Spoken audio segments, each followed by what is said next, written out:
I read 9 books last month. Every single book isn't going to be perfect, but you have the stars, the ones that just shine, and the ones that you just can't stop talking about and recommending. We're going to get into my favorite books from the month of March. Let's get into it. First, we're going to start off super strong because this book deserves all the recognition, and that's going to be Luca. Luca is Luca. I gave that book 4.5 stars, and it's the book that got my husband reading. He listened to that book with me, and he was like, what's next? And it was not the last book that he read last month, and he hasn't read in 10 years. Next is going to be one of my 5-star reads. I may even say 6-star read, and that is Beautiful Broken Love.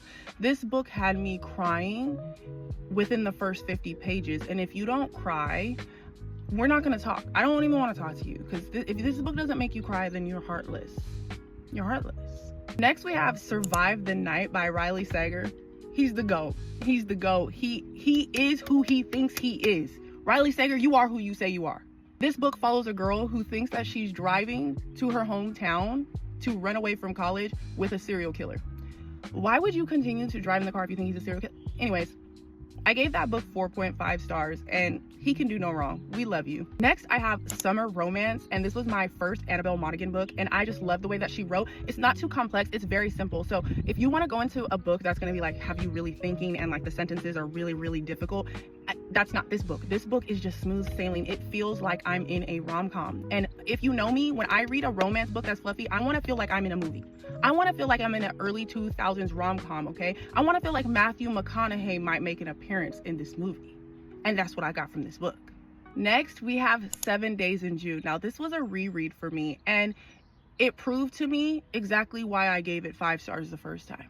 In fact, this was the second book that my husband listened to on audiobook, and he was shook. He was shook the house. Like, he was like, what? Like, if you know, you know. If you don't know, then you need to go read 7 Days in June. Why haven't you read it yet?